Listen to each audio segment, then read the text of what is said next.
On my wedding day, my parents handed me a note, and what it said changed everything forever. The gilded cage and the invisible child. That single, whispered sentence wasn't an attack out of nowhere. It was the final, perfectly placed stone on a mountain of sacrifices I had been forced to build my entire life. My entire childhood was a training ground for my own erasure, a masterclass in becoming invisible. There was no family meeting, no dramatic declaration. It was just a slow, quiet drip of emotional neglect, 1,000 tiny lessons that all taught the same truth. I was the supporting beam, and my younger sister, Chloe, was the masterpiece meant to be displayed. She was the golden child, and I, the scapegoat sister, was just there. To fix, to endure, to absorb. I remember when I was 8, I had a beautiful porcelain doll with painted-on eyelashes and a tiny, chipped smile. It was my most cherished possession. One afternoon, I found it shattered on the floor, its delicate face split in two. Chloe stood nearby, her own face, a mask of faux innocence.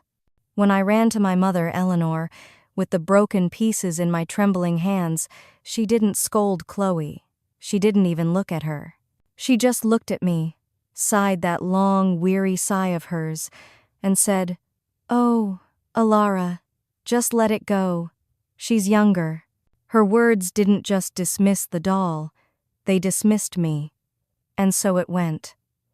My role was to be the strong one, a title that felt less like a compliment and more like a life sentence. This family dynamic only grew more pronounced as the financial disparity between us widened. When I turned 16, I wanted independence more than anything. I worked 2 jobs soon after school at a greasy diner, and one on weekends stocking Shelvesto save up for my first car. It was a rusty, 10-year-old sedan that smelled faintly of oil and desperation, but it was mine. I was so proud. A few months later, for Chloe's 16th birthday, my parents parked a brand new cherry red convertible in the driveway, complete with a giant bow on the hood. My father, Richard, just clapped Chloe on the back while Eleanor smoothed her hair. "Chloe is sensitive," my mother explained to me later, her voice soft and reasonable. "She needs more support to get through these tough teenage years." They saw my hard work not as a virtue, but as proof that I didn't require their help. I could handle it. That was my curse. Amidst this, there was one singular moment of clarity. My grandmother, in the final, lucid days of her life, called me to her bedside. Her voice was a fragile rasp, but her eyes were sharp. She pressed a small, heavy object into my palm. It was an unadorned silver locket, smooth and cool to the touch. It felt ancient and plain. "This is for when you need to remember your own strength," she whispered, her grip surprisingly firm. "Don't you open it until then. Not until you truly need it." I didn't understand, but I clutched the mysterious locket, a secret totem in a world where nothing felt like it belonged to me. The pattern solidified in college. I navigated a maze of student loans, scholarships, and grueling part-time jobs. My diet consisted of instant noodles and cheap coffee.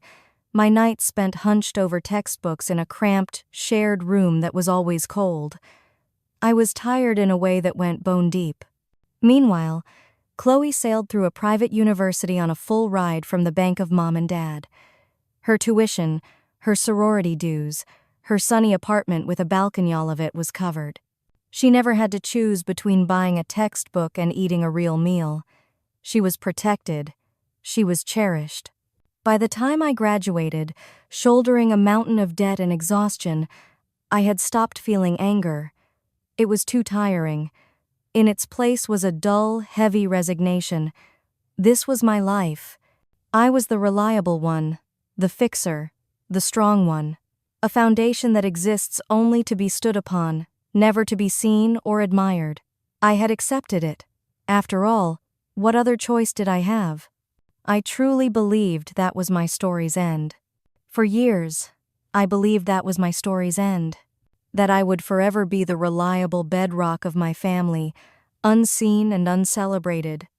Then I met Liam. Meeting him wasn't like a scene from a movie. It was quiet, simple.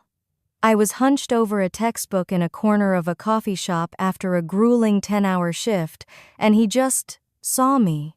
He didn't see a stepping stone or a solution to someone else's problem. He saw a tired woman with a fierce determination in her eyes. He asked about my day, about my dreams, about the things that made my heart ache. For the first time, I felt like I was the main character in my own life, not a side character in Chloe's. He became my supportive partner in a way I didn't know was possible. I'd tell him stories from my past, expecting the usual resigned nod.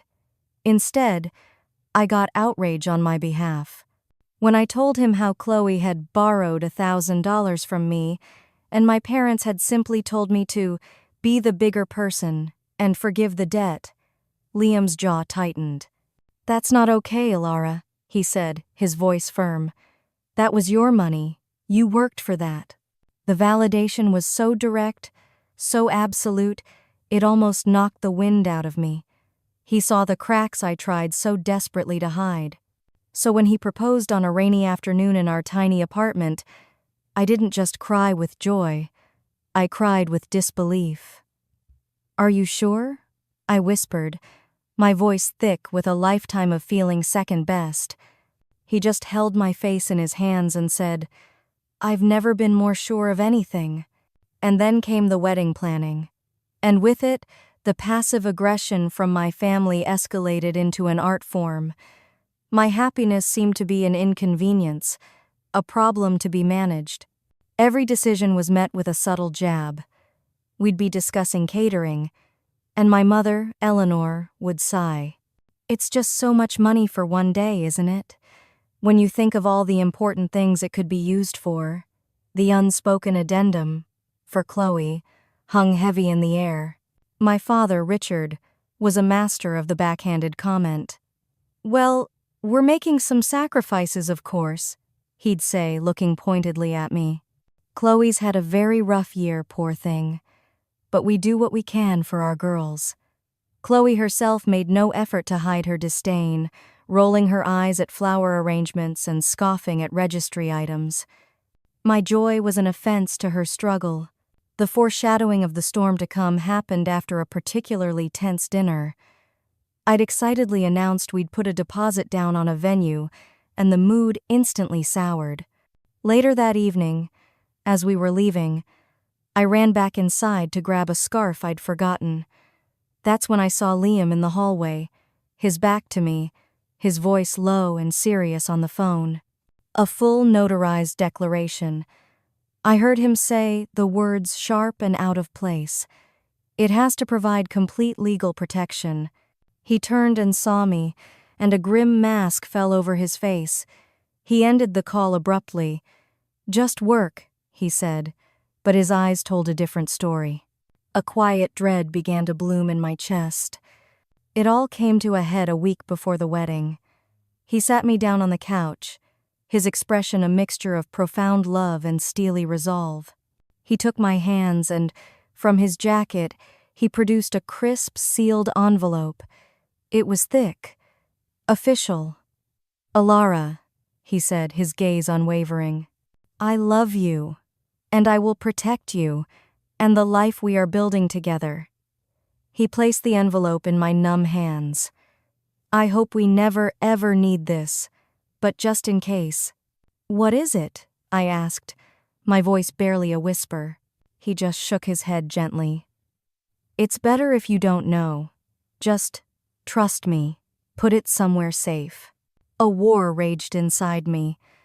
There was the blinding trust I had in this incredible man, and the cold, terrifying implication that he felt I needed this level of secret preparations against my own family. I took the sealed envelope and hid it in the back of my dresser, a ticking time bomb tucked beneath soft sweaters. I tried to push the fear down, to focus on the beautiful, fragile dream of the wedding day I so desperately wanted.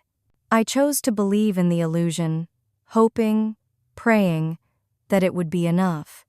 And for a few beautiful, fleeting hours, the illusion held. It was more than just holding, it was perfect.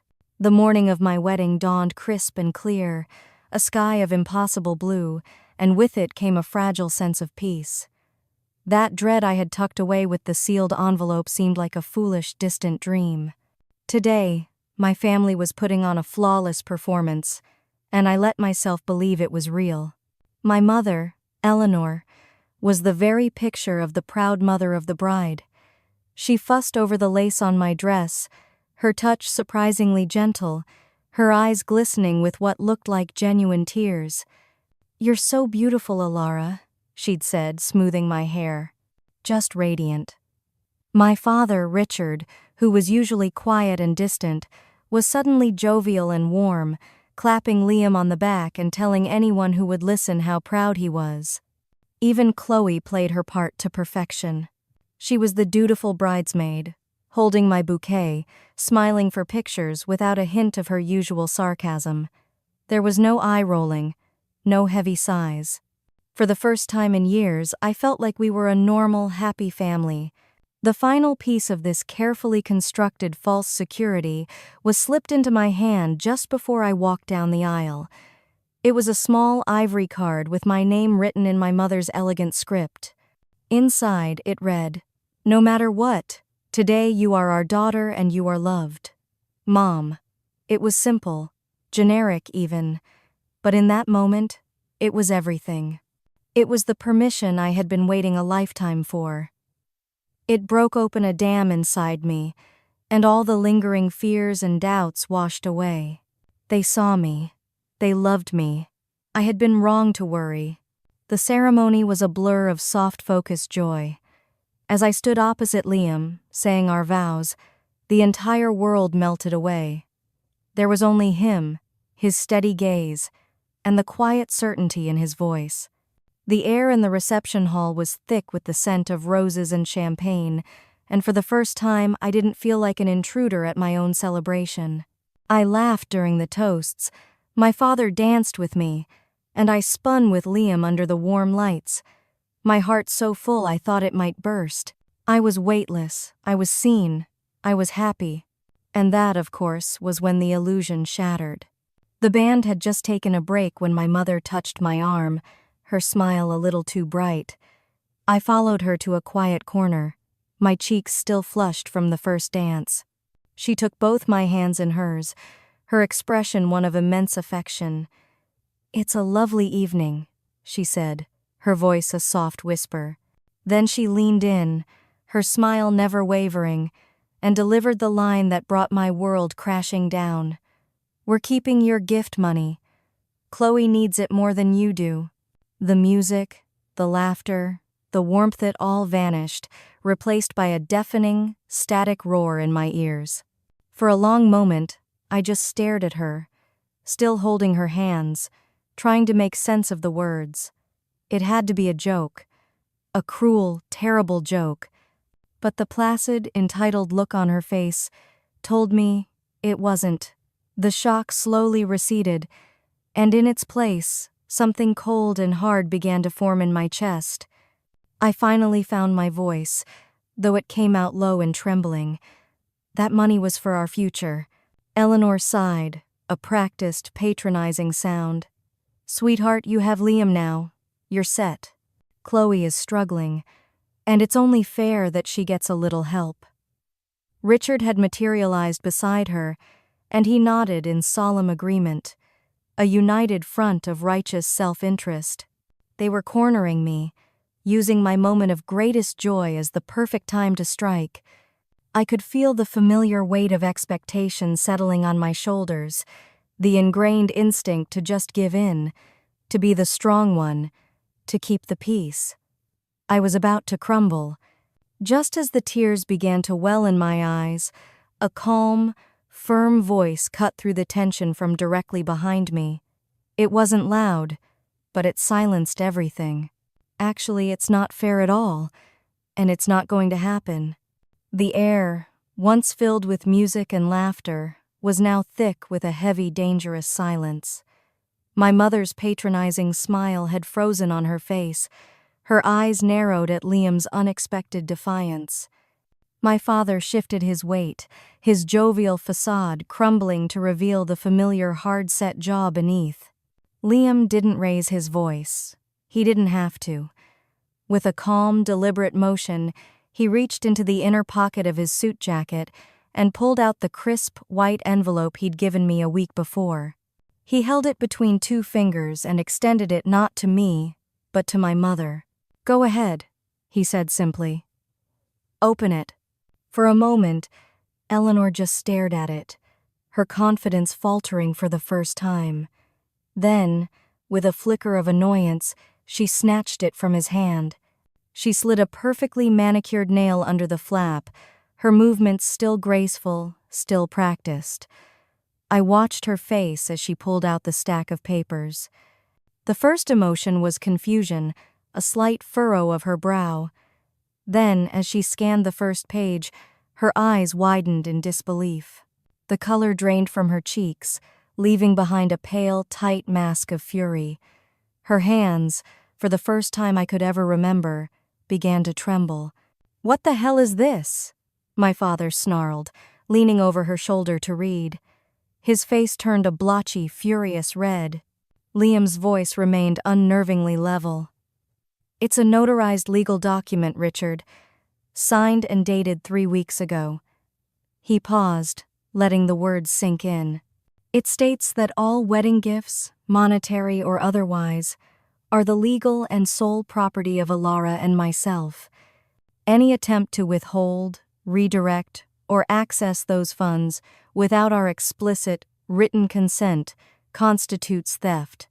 And," he added, his eyes locking with my father's, "it will be prosecuted to the fullest extent of the law."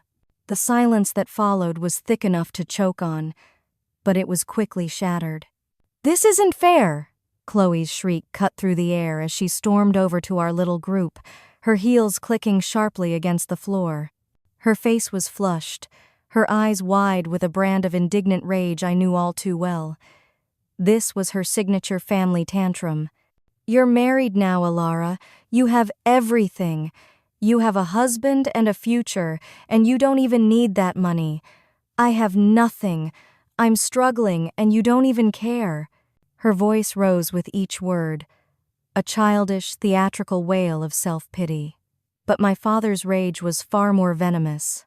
He turned his full attention on me, his eyes burning with a lifetime of disappointment. He raised a trembling hand and pointed a finger directly at my face. "I have never," he spat, each word a pellet of ice, "been so ashamed of you in my life." And there it was, the final, most powerful weapon in their arsenal, the one that had always brought me to my knees. Shame. But this time, something was different. As his words hit me, I didn't flinch. I didn't cry. Instead, my hand instinctively went to my throat, my fingers closing around the cool, heavy weight of my grandmother's silver locket. Its solid presence was a silent anchor in the storm. I looked up and met my father's furious gaze, and for the first time, I felt nothing but a strange, quiet calm. My silence was my answer. "Your shame is not mine to carry anymore." Liam took a half-step forward, placing himself ever so slightly in front of me. He had drawn a line in the sand. There was no turning back now. His voice, when he spoke, was low and cold as a blade. "If you try to take 1 cent from us," he said, "not as a threat, but as a promise, we will see you in court." The finality of his words hung in the air, absolute and unbreakable. My mother's lips parted, but no sound came out. Chloe let out a frustrated sob, but for once, no one turned to comfort her. The math had changed, and they finally understood it. Their old weapons were useless. I just stood beside my husband, a woman they no longer recognized, and let them stare at the reality they had created. We turned our backs and walked away without a word. With each step, the chaotic energy of the confrontation began to recede. The music from the reception hall swelled to fill the space we left behind, a bizarrely cheerful soundtrack to the wreckage of a family. Liam's hand was a warm, steady anchor in mine, his presence a silent promise that I was no longer standing alone. I didn't look back. I didn't need to. Behind us, the storm tried to follow. I could hear my mother's voice, a desperate, cracking plea of my name. Then came Chloe's renewed sobs, sharp and theatrical. And beneath it all, my father's low, furious muttering. It was a familiar chorus of guilt, outrage, and manipulation. But for the first time in my life, it was just noise. A distant, fading tempest that could no longer touch me. The physical act of walking away was creating a permanent emotional separation, and I could feel my spine straightening with every yard we crossed. I realized they weren't screaming at Minot, the woman who was leaving. They were screaming for the ghost of the girl I used to be. The one who would have apologized, who would have sacrificed her own happiness for their comfort, who would have folded. But that girl was gone. She had chosen herself. We pushed through the glass doors and stepped out into the cool, quiet night. The air was clean. The only sound was the gentle chirping of crickets. It was over. And in the sudden, profound silence, I didn't feel anger or even sadness. I felt a deep, resonant peace, a stillness I had never known. This was the sound of a new beginning. I stopped under the soft glow of a garden lamp, and my fingers instinctively went to my throat, finding the heavy silver locket. My grandmother's words echoed in my mind, "For when you need to remember your own strength." Now, I needed it now. With trembling fingers, I worked the old clasp. It opened with a soft click. Inside, there was no picture. Just a tiny, intricately folded piece of old, yellowed paper. My heart pounded as I carefully unfolded it. There, in my grandmother's shaky, faded handwriting, was a single word. Enough. It was the closure I never knew I needed. A final, loving permission slip. You are enough. You have done enough. This is enough. A single tear escaped and traced a slow path down my cheek. It wasn't a tear of sadness. It was a tear of release. I closed my hand around the locket, the metal cool against my palm, and for the first time I felt truly, completely free.